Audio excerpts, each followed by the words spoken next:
Salut les amis, allez, nouvelle journée, on est le lundi 21 avril, le lundi saint. Et même si c'est un lundi saint, moi je suis venu sur le terrain pour bosser un peu. Donc je suis super content parce que vous savez, depuis que la saison humide a arrêté, donc ça fait officiellement plusieurs mois, mais ça fait 2-3 semaines qu'il ne pleut plus du tout, j'ai moins de temps à passer pour débroussailler, pour tondre. Et du coup, je peux passer plus de temps à m'occuper de la plantation et à faire des choses en fait. Donc ce matin, j'ai quand même tondu. Ça faisait 2 semaines que j'avais pas tondu, donc j'ai enlevé beaucoup de repousses parce que même si, vous voyez, regardez comme c'est cramé à cause du soleil, parce que j'arrose pas le gazon, parce que 1, j'ai pas d'intérêt à le faire, et 2, ça me consommerait beaucoup d'eau. Tout autour des arbres, des plants, c'est quand même assez vert. Donc là, ça repousse bien, donc je suis obligé de tondre régulièrement. Mais bon, donc j'ai arrosé tout à l'heure les cocotiers. J'avais envie, même s'ils ont l'air en forme. Et qu'est-ce que je vois ici? Je vais vous mettre une première vidéo. Il y a mon cocotier jeune là qui tient pas parce que je l'ai pas mis assez profondément. Donc je viens le redresser là. Et regardez ce que je trouve en train de prendre. Un petit bain. Une petite grenouille. Elle préfère être ici que dans le bassin. Incroyable ça. Ouais, une grenouille. Donc au lieu d'être dans mon bassin là-bas, un bassin de 35 mètres carrés quand même, hein, c'est un beau... C'est quasiment un 2 pièces parisien le truc. Et elle était là. Je vais vous mettre une deuxième vidéo que vous ne l'avez pas vue dans la première.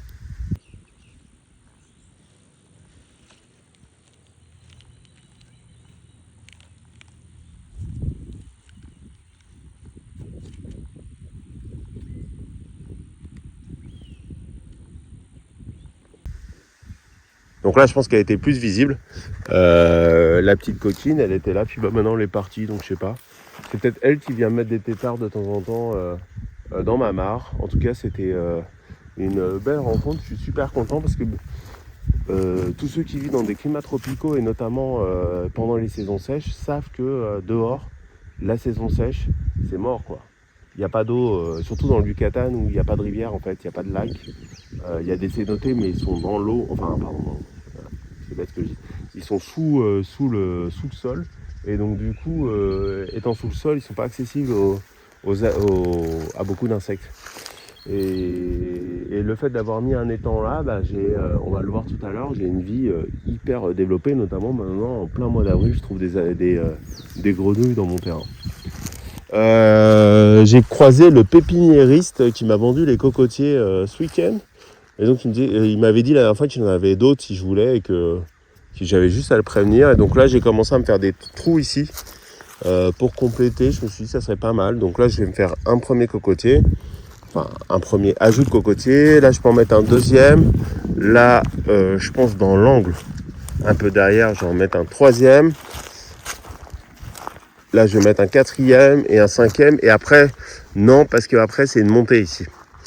Et donc du coup l'eau il n'y aura pas assez de pression pour qu'elle monte. Donc ça m'obligerait à faire ce que je ferai sûrement dans l'avenir, hein, à utiliser, ici vous voyez il y a un réservoir d'eau, je ne vais pas utiliser le réservoir d'eau mais j'ai utilisé la ligne qui permet d'irriguer, cette ligne là, je vais faire une dérivation, un petit robinet et ça, avec l'eau, la pente descendante, du coup je vais pouvoir m'occuper de toute cette zone. Et d'ailleurs ce pépiniériste il m'a ramené je sais pas si vous vous souvenez, il y a 2-3 semaines, j'avais dit que je lui avais ramené de l'engrais que je fais moi-même parce que lui, il a des problèmes avec ses bananiers, il meurt tous, il me dit. Et je lui ai dit que l'engrais que je faisais a aidé beaucoup. Et donc, il m'a offert dimanche un flamboyant. Un flamboyant qui est un arbre qui prend une très belle envergure, qui fait des belles fleurs jaunes. Et je ne l'ai pas ramené parce que je ne savais pas trop où le mettre, mais je me suis dit, du coup, quand j'aménagerai cette zone-là, pourquoi pas le mettre ici quoi. Il aura toute sa place, ça donnera un petit peu d'ombre sur cette zone là, ce qui sera pas plus mal, ça limitera la repousse, hein. Vous voyez là ça fait quelques temps que j'ai pas entretenu et du coup ça se fait plaisir. Ça se fait même très plaisir, j'ai envie de dire. Alors c'est pas très difficile à nettoyer, c'est juste chronophage quoi. C'est juste chronophage et du coup c'est pas ma priorité actuellement, mais bon. Et donc il m'a gentiment offert un flamboyant. Un flamboyant sur le marché ça vaut quelques centaines de pesos, donc c'est très gentil de sa part. Et donc je lui avais dit que je leur contacterais pour lui dire combien de cocotiers je vais prendre. Je prendrais donc sûrement 5. Et en attendant, ce week-end, j'ai trouvé des plans intéressants parce que là, je suis dans ma période où je vais... Alors bien sûr, quand je trouve des arbres fruitiers intéressants que je connais pas, que j'ai jamais vus ou assez rares, je les prends parce que j'ai encore quelques trous inoccupés dans ma centaine, dans mon verger là-bas. Mais sinon, j'avais un platanillo. Alors platanillo, c'est, vous voyez, ça ressemble à une petite banane, un petit bananier en fait. En espagnol, platanillo, c'est à peu près la même famille que les platanos qui sont les bananiers. Et ça fait des jolies fleurs. C'est juste, ça fait pas des fruits, ça fait des jolies fleurs. Donc avant, c'était un pot, j'en avais 3 repousses qui étaient sortis, parce que c'est un arbre qui se reproduit beaucoup. Et du coup, je l'ai séparé, j'en ai mis 2 là, et 1 ici, avec toutes mes dérivations que j'ai déjà faites, qui sont assez faciles à faire maintenant que j'ai posé la ligne principale. J'ai planté la Señora de la Noche, donc qui fait du même type que la semaine dernière, j'avais planté le Galant de la Noche. Donc Galant de la Noche, je pense que c'est le gentilhomme de la nuit. Et la Señora de la Noche, c'est la femme de la nuit, qui a un petit arbuste et qui fait pas mal de fleurs très odorantes. Donc pareil, là je lui ai acheté à lui au pépinière dont je parlais tout à l'heure pour les cocotiers. Et il y avait 2 pousses, donc j'en ai mis une là, la plus grande, et une là, à côté d'un fruit de la passion qui traînait chez moi. Donc ça c'est ma femme qui a acheté beaucoup de fruits de la passion l'année dernière et j'ai pris plein de graines. Je les ai jetés dans un pot, j'ai juste arrosé de temps en temps. Et voilà, j'ai quelques plants qui sont sortis comme ça, qui sont plutôt en forme. Donc je serais assez chaud pour les faire courir le long du pilier et pourquoi pas le long des transversales. Mais là comme il n'y a pas de lumière, je ne sais pas si ça va leur plaire. Donc je sais pas, on va voir. Donc ça c'est pas mal. J'ai pu pas mal avancer, puis surtout compléter l'irrigation est assez simple maintenant parce que j'ai juste à faire un trou là, j'ai un machin qui permet de percer, j'utilise même pas la perceuse. Je mets une petite sortie, un petit embout, après je mets mon petit tuyau et puis voilà, après je mets de quoi irriguer et donc ça marche du feu de Dieu. Donc je suis super content de cette partie là. C'est pas encore parfait parce que du coup je vais vraiment faire, j'ai décidé, je vais faire venir un camion de terre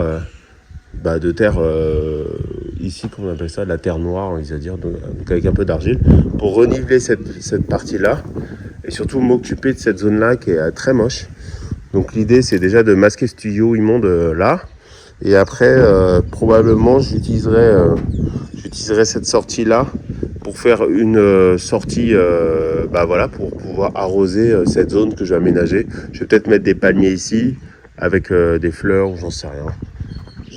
Mais là c'est vraiment très moche et du coup je me dis ça serait plus sympa de bien aplanir cette zone et de bien l'achalander, ou pas comment on dit, et de faire pareil autour du bassin, de faire une bande d'au moins de 2 mètres où j'ai de la bonne terre et j'ai planté des trucs, notamment des brise-vents parce que en ce moment on a des bourrasques de vent, ce qui est anormal. J'en parlais avec des Français ce week-end qui vivent ici, alors pas dans Mérida mais au bord de la mer. Et ils me disaient que ça faisait 14 ans, alors celui-là, je vais devoir m'en occuper après. Ça faisait 14 ans qu'ils venaient ici, ils n'avaient jamais eu du vent en avril, quoi. Un vent qui vient du nord pour nous, c'est pas courant. Donc, alors pourquoi celui-là il tient pas là, c'est parce que en fait j'avais un énorme jonc là qui était engoncé dans un géotextile et je l'ai découpé en 1, 2, 3, 4, 5 pots je crois. Tellement il était gros. Et en fait il était à la base dans un géotextile comme ça, dessus là d'ailleurs. Et regardez, c'est tellement puissant que les racines elles perçaient en fait. Elles sortaient du pot en géotextile, donc je l'ai gardé juste pour vous montrer. Mais voilà, j'étais vraiment très impressionné par la force des racines de ce truc là, quoi. C'est la première fois que je dépote un plant qui a été percé par des racines. Après j'ai pas énormément de trucs, j'ai les nénuphars, j'ai les papyrus, le vrai papyrus et le papyrus étoilé, ou les colocasia, et jamais c'est arrivé. Regardez toute cette ville là, il y a des insectes mais partout, c'est incroyable. Sinon, Bah sinon, je suis allé remettre un peu de paillage sur les derniers plants que j'avais plantés, parce que là, comme il commence à faire chaud, bon là c'est nuageux, je sais pas pourquoi, mais on a un soleil qui tape fort et j'essaie maintenant de vraiment jamais laisser la terre à nu parce que le soleil est trop fort et ça fait ça en fait. On sent qu'elle est pas en forme après, elle est brûlée quoi par le soleil. D'ailleurs, ça m'amène sur un sujet que je suis en train d'explorer qui s'appelle la syntropie. Donc c'est un petit peu pour moi une dérive une branche de la permaculture, un nouveau truc, j'ai envie de dire à la mode, mais sans la connotation péjorative de quand on dit c'est à la mode. Il y a pas mal de recherches qui est faite dessus et il y a plein de principes en fait. Donc je suis en train de m'intéresser à ça et notamment intuitivement j'ai laissé ce tournesol. C'est un tournesol qui est sorti spontanément ici dans mon petit potager, dans mon mini potager, il y a plusieurs mois et je l'ai laissé grandir. Parce que j'avais envie de voir des tournesols ici, c'est la variété mexicaine. Donc en France on connaît celle qui fait une grosse tête et la mexicaine il fait plein de fleurs en fait, mais des petites têtes en fait. Et donc pendant la saison des pluies, il y a beaucoup de chenilles qui sont venues, comme dans tous les pays, mais elles sont attaquées au tournesol. Et donc je me suis dit, pendant que les chenilles sont sur le tournesol, elles n'attaquent pas mes cultures. Donc je les laissais là, et puis après les fleurs sont tombées, donc je les taillais. Mais vraiment taillé sévèrement et j'essaie de le déraciner, mais je suis pas arrivé parce que les racines étaient trop profondes. Voilà, je l'ai oublié, puis maintenant je le taille régulièrement et il me fait énormément de matière végétale. Et donc pourquoi je parlais de syntropie avant, c'est que il y a plein de préceptes. Donc là j'en suis vraiment qu'au balbutiement, mais il y en a deux qui m'intéressent et en lesquels je crois, c'est que quand vous faites votre montage, votre planche de culture, il faut prévoir des végétaux qui vont produire énormément de masse. Parce que cette masse-là, vous allez la tailler régulièrement, ça va avoir deux effets. Le premier, c'est que vous allez pouvoir pailler, donc enrichir votre sol avec, vous le protéger, garder l'humidité, enfin vous connaissez déjà, je vous apprends rien. Mais le deuxième, et là, on ne sait pas encore très bien comment ça marche, on pense que c'est des hormones qui sont relâchées dans le sol. Mais en gros, quand vous taillez un arbre, vous stressez, et donc vous lui donnez envie de repousser plus vite, parce qu'il s'est agressé. Donc alors, évidemment, si vous le coupez à la base du tronc, vous l'avez tué, c'est réglé. Mais si vous lui cassez quelques branches comme ça, et je pense que c'est pour ça qu'il est devenu si beau, parce que je l'ai vraiment taillé violemment. Vous cassez quelques branches comme ça, donc lui il sait qu'il a agressé, donc il va se mettre à pousser plus. Mais surtout, via les racines, il va émettre a priori des hormones qui vont informer tous ceux qui sont autour. Attention, il y a des attaques, donc poussez plus. Et donc a priori ça permet de stimuler la pousse des autres végétaux. Donc si vous avez ce type de produit qui en gros ne sert à rien, on va dire, qui est juste visuel, voilà, parce que vous voulez une jolie fleur de tournesol, ça a aussi plein d'impacts positifs sur votre potager, au-delà de la masse végétale que ça crée, mais ça permet peut-être probablement de stimuler tout ce qui est autour pour que ça pousse plus vite. Alors aucune idée à quelle distance, ça va peut-être pas stimuler sur 10 mètres autour du tournesol, mais tout ce qui est autour probablement va l'être.